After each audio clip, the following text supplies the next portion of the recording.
नमस्कार। टीबीटी के फेसबुक मंच पे आप सभी का स्वागत है। अभी आप देख रहे हैं टीबीटी का सुपर क्रैश कोर्स। मैं कुमारी पूजा ओझा इस सुपर क्रैश कोर्स में इंग्लिश विषय पढ़ा रही हूँ।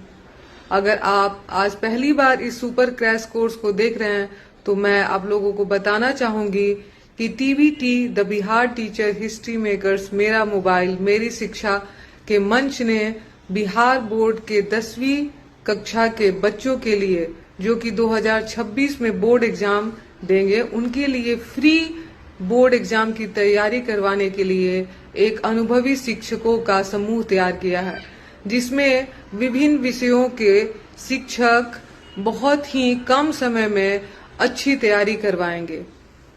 ये क्रैश कोर्स उन सभी बच्चों के लिए काफी लाभकारी होगा जो कि दूर दराज गांवों में भी रहते हैं और एक्सपेंसिव कोचिंग क्लासेस को अटेंड नहीं कर सकते। साथ ही साथ बाजार में बहुत सारे परीक्षा की तैयारी करवाने के लिए स्टडी मटेरियल्स हैं, लेकिन वो बहुत ही ज्यादा एक्सपेंसिव हैं और बच्चों को ये समझ में नहीं आता कि वो कौन सा मटेरियल लें और क्या पढ़ें, कितना पढ़ें और कैसे पढ़ें।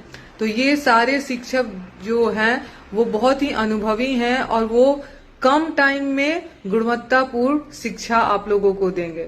और इसी कड़ी में मैं कुमारी पूजा ओझा जो आपको इंग्लिश विषय की तैयारी करवा रही हूँ। चूंकि इंग्लिश बोर्ड एग्जाम में कंपलसरी विषय नहीं है, लेकिन मैं पहले भी आपको बता चुकी हूँ कि आपको इंग्लिश क्यों पढ़ना जरूरी है और इंग्लिश में पास होना क्यों जरूरी है। ये सब वीडियो अगर आपने नहीं देखा है तो आप इस पेज पे ही मेरे नाम से अगर सर्च करेंगे तो बाकी प्रीवियस वीडियो आपको दिख जाएंगे। साथ ही साथ मैं इसमें लिंक ऐड कर दूंगी। तो अभी तक हमने अपना पहला chapter the page for living, दूसरा चैप्टर मी एंड द कॉलेजी बिट और तीसरा चैप्टर राइटर यानी महादेवी वर्मा के बारे में पढ़ लिया है। और साथ ही साथ हम अपने कंटेंट्स को भी पढ़े हैं, सिलेबस को भी समझे हैं कि परीक्षा में किस प्रकार के क्वेश्चन आते हैं और हमें क्या पढ़ना है, कितना पढ़ना है। चूंकि इंग्लिश आपका कंपलसरी सब्जेक्ट नहीं है तो अधिकांश बच्चे इस पर ध्यान देना नहीं चाहते हैं, लेकिन आप थोड़ा सा समय अगर आप इस पे देते हो तो आप इंग्लिश में बहुत ही अच्छा स्कोर कर पाओगे।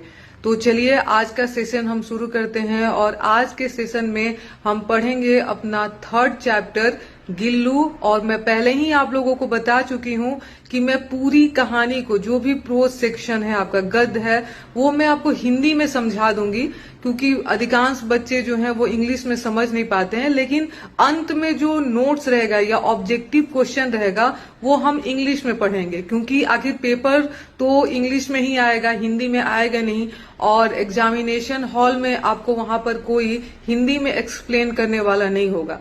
तो अगर आप स्टोरी को पूरी अच्छी तरह से समझ लोगे, उसके कैरेक्टर को समझ लोगे, राइटर को समझ लोगे, उसका नाम याद रख लोगे, तो आप वहां पे अगर थोड़ा सा भी आपको इंग्लिश पढ़ने आता है तो आप आसानी से क्वेश्चन को आइडेंटिफाई कर पाओगे और आप उसे सॉल्व कर पाओगे। तो चलिए देर नहीं करते हैं, आज का सेशन हम शुरू करते हैं। और आज हम पढ़ने वाले हैं अपना कहानी गिल्लू, जिसको लिखा है महादेवी वर्मा ने। ये है हमारा चैप्टर गिल्लू और इसकी राइटर कहिए, नरेटर कहिए या ऑथर कहिए, ये है महादेवी वर्मा। महादेवी वर्मा जो कि छायावादी कवित्री हैं। छायावादी कवित्री होने का अर्थ है यानी कि छायावादी कवि उनको कहा जाता है जो कि प्रकृति से, नेचर से जुड़े हुए टॉपिक्स पे अपने कविताएं लिखती हैं और लेख भी लिखती हैं।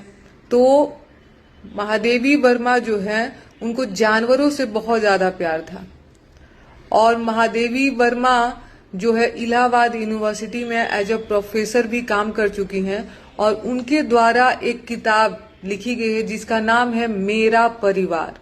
मेरा परिवार में उन्होंने अपने जीवन में आए हुए विभिन्न प्रकार के जानवर, जैसे कि आपने अपने पिछले कक्षा में पढ़ा होगा सोना जो कि एक हिरनी थी, तो उन्होंने हिरनी के बारे में, उसके बाद बंदर के बारे में और गिल्लू, जो कि अभी सस्पेंस है, आप लोग को मालूम नहीं होगा कि गिल्लू कौन है इस कहानी में, तो उसके बारे में उन्होंने कहानी लिखी हुई है। इस किताब का नाम है मेरा परिवार। अगर आपको पढ़ने की इच्छा होगी तो आप इसको पढ़ सकते हैं। और हमने पहले ही देख लिया है महादेवी वर्मा के बारे में, उनका जन्म कब हुआ था, उसके बाद उनको कौन कौन से अवार्ड मिले थे, साथ ही उनकी कौन कौन सी रचनाएं हैं, तो आप ये पिछला वीडियो देख लीजिएगा। आइए हम कहानी को आगे बढ़ाते हैं।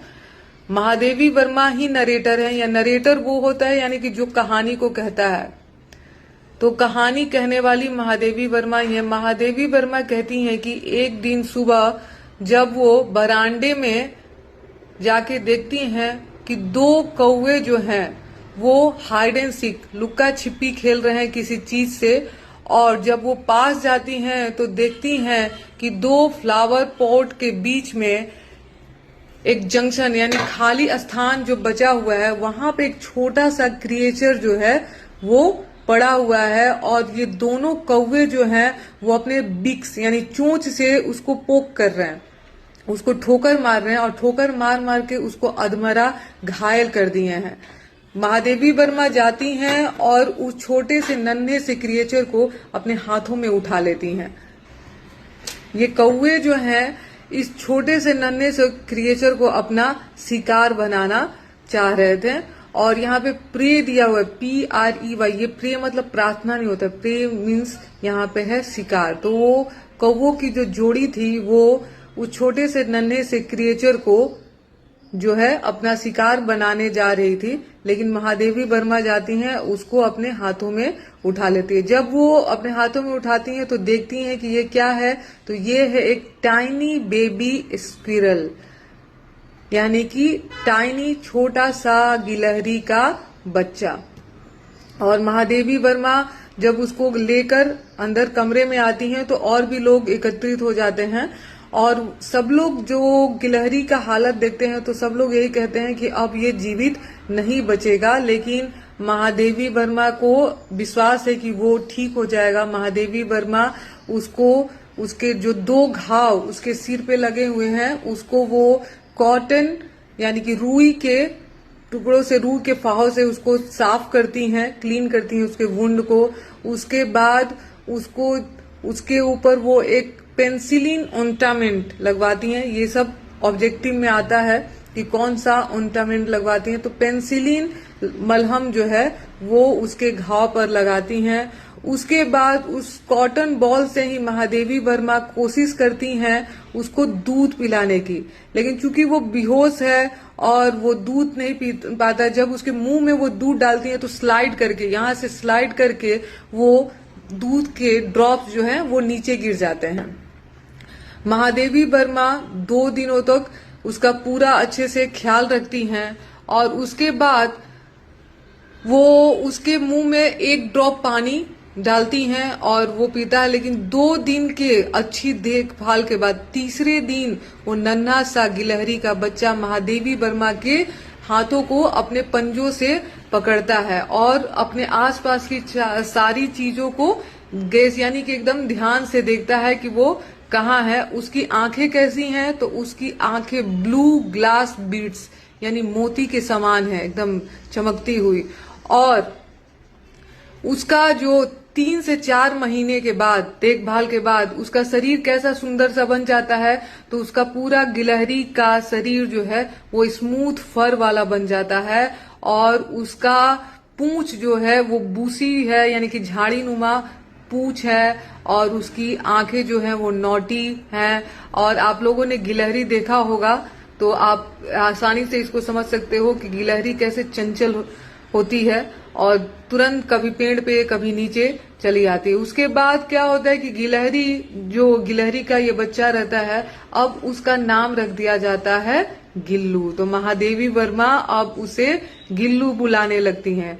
महादेवी वर्मा अपने कमरे में ही एक फ्लावर बास्केट, एक जैसे फूलडाली होता है वो रहता है, उसमें वो कॉटन बिछा के उसके अंदर कॉटन रख के उसको खिड़की के पास एक विंडो के पास टांग देती हैं वायर से। और ये जो फ्लावर पॉट रहता है, जो फूल डाली रहती है, वही गिल्लू का 2 सालों के लिए घर बन जाता है। गिल्लू जो कि अब धीरे धीरे बड़ा हो रहा है और महादेवी वर्मा के साथ वो समय व्यतीत करने लगता है। इस कहानी में मनुष्य और जानवर के बीच के प्रेम को दिखाया गया है। किस तरह से जैसे छोटे बच्चे अपने माँ को खुश करने के लिए तरह तरह की हरकतें करते रहते हैं, उसी प्रकार गिल्लू जो है वो अपनी तत्परता और इंटेलिजेंस के लिए जाना जाता है। वो महादेवी वर्मा को खुश करने के लिए तरह तरह के करतब करता है। कभी कर्टेन्स यानी पर्दों के ऊपर चढ़ जाता है, कभी नीचे उतरता है, कभी महादेवी वर्मा के ऊपर चढ़ जाता है, टो से लेके ऊपर चढ़ जाता है टॉप तक, फिर नीचे उतरता है बॉटम तक। और महादेवी वर्मा भी उसके साथ खेलती हैं। कभी कभी जब वो लिखने बैठती हैं तो बड़े बड़े जो एनवलप होते हैं उसके अंदर गिल्लू को डाल देती हैं। जब गिल्लू भूखा होता है तो वो एक आवाज निकालता है, ट्विटरिंग। कौन सा आवाज? चिक चिक। ये आपका ऑब्जेक्टिव क्वेश्चन भी आता है। और महादेवी वर्मा जब उसको कुछ बिस्किट और काजू खाने के लिए देती हैं तो फिर से वो अब खुशी में भी यानी कि हैप्पीनेस में भी और भूख लगने पे भी वो सेम आवाज निकालता है, चिक चिक। और महादेवी वर्मा जब उसको काजू खाने के लिए दे देती हैं तो वो खुश हो जाता है। उसके बाद एक दिन महादेवी वर्मा देखती हैं कि वो खिड़की पर बैठकर बाहर जो भी जानवर हैं, बाहर जो भी गिलहरी हैं, उन सारे लोगों को ध्यान से देखते रहता है। तो महादेवी वर्मा को पता चल जाता है कि किसी भी जानवर को कैद करके नहीं रखा जा सकता, उसको फ्रीडम की आवश्यकता होती है।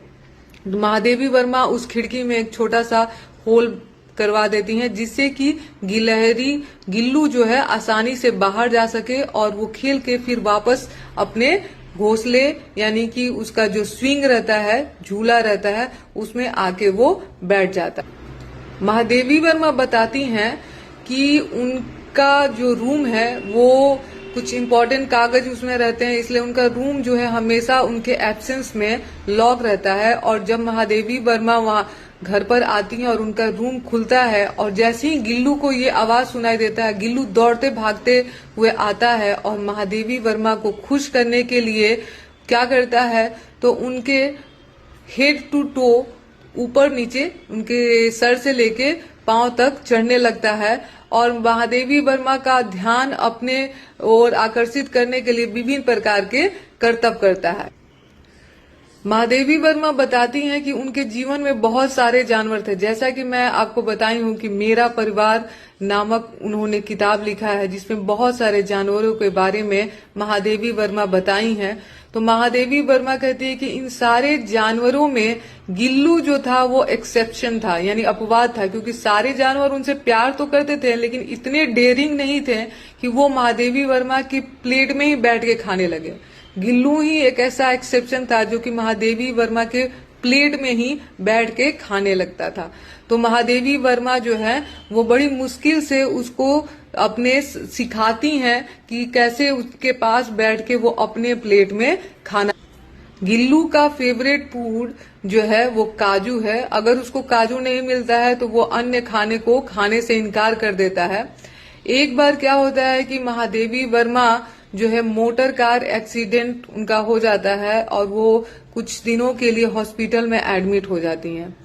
जब उनका रूम बंद रहता है और जैसे ही उनका रूम खुलता है तो गिल्लू अपने झूले से स्विंग से दौड़कर आता है और देखता है कि कोई और है, तो फिर उसी तत्परता के साथ वो फिर से अपने झूले में चला जाता है और इस आशा से देखते रहता है कि महादेवी वर्मा आएंगी।